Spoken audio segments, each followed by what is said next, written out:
Welcome back to MCC Connects. I'm Mary Jo Griffin.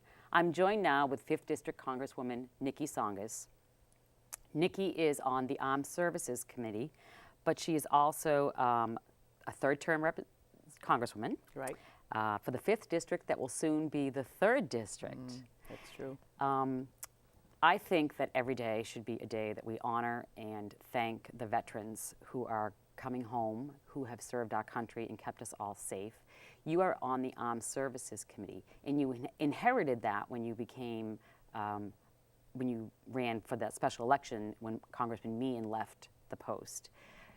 Did you get to decide to stay on that after that term? Yes, I did.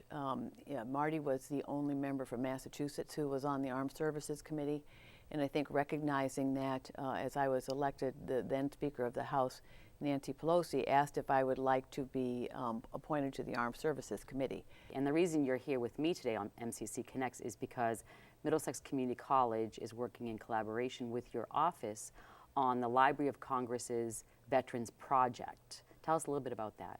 Well, the Veterans History Project is really an acknowledgement that we have over 20 million veterans who have served in so many of our conflicts across the globe, that they have tremendous stories to tell, that they're part of our nation's history, but that all too often we're simply not getting those stories in a way that allows us to protect them for future generations. I know in my own family, my father was a survivor of the bombing of Pearl Harbor. He went on to serve in the Air Force for 20 years, and he's been gone now for over 10 years. And it's only now that I sort of wonder, I would like to ask more specific questions about what his experiences were, how they changed his life, what he thinks of war, just get a better feel for his experiences, but also how he looks at us as a country today as a result of them.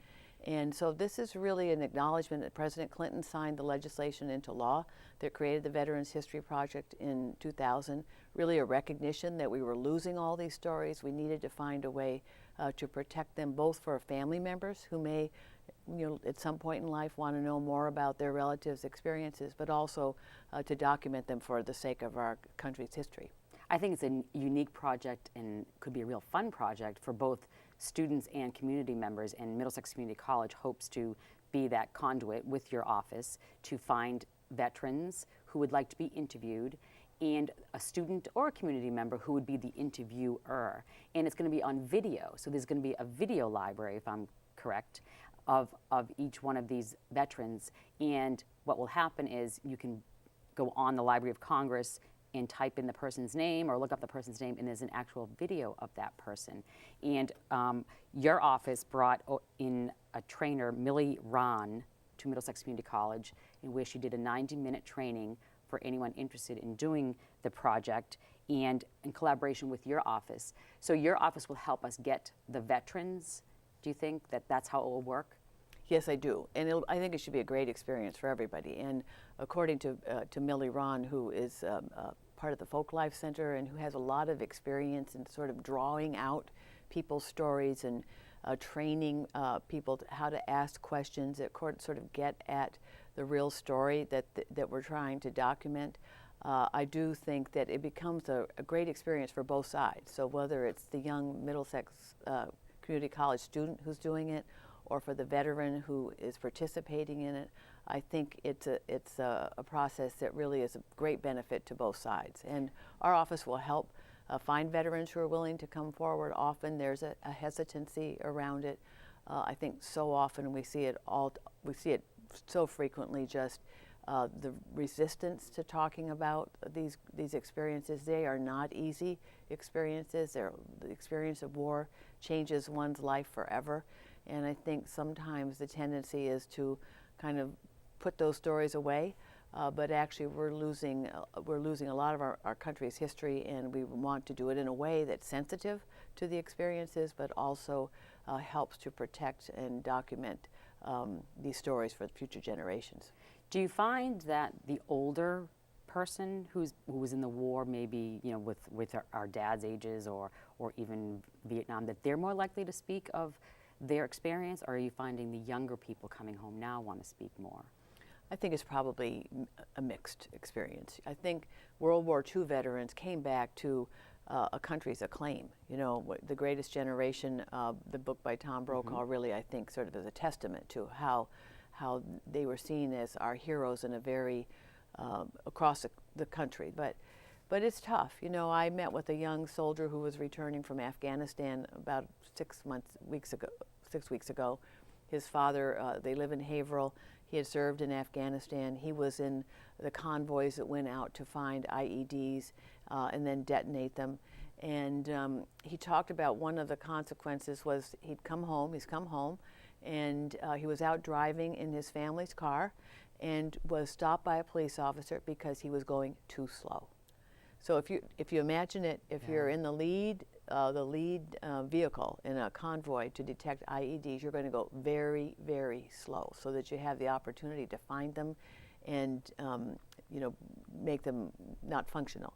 And so he had not quite left that behind. And you know, these are the kind of stories we want to hear. They really do help us understand what the experiences are of those who are serving now and who have served in the past. War is very different today. It's very irregular. There's no beginning and end. I think that was also true in the Vietnam War. World War II was very different. There was the front. You went up, you fought, and you came back. So we need to understand the nature of war, but also how the different impacts it's had on those who've served. When President Obama announced that the war would be ending and our soldiers would be coming home, my first thought was, how are we going to handle all of these soldiers coming home at once? How has Congress and the Armed Services Committee addressed that? How will the community absorb all of these soldiers coming home? Well, it won't be easy. Most recently, one of the real issues is that we have many disabled veterans coming back. 1 out of 13, I think, unemployed Americans is a disabled veteran. So that is a number that's not tenable.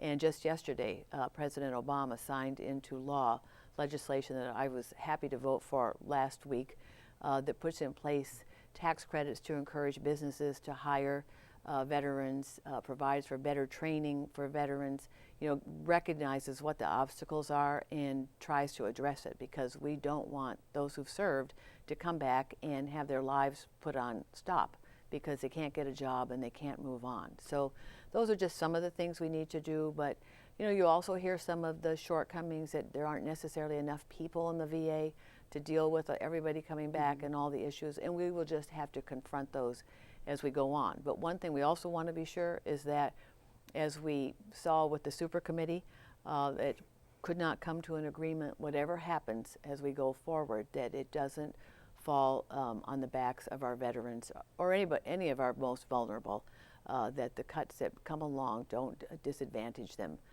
in particular. Congresswoman Tsongas, thank you so much for spending the time today. Thank you. Great to be here. Have wonderful holidays. We're going to take a short break. We'll be back for another segment of MCC Connects.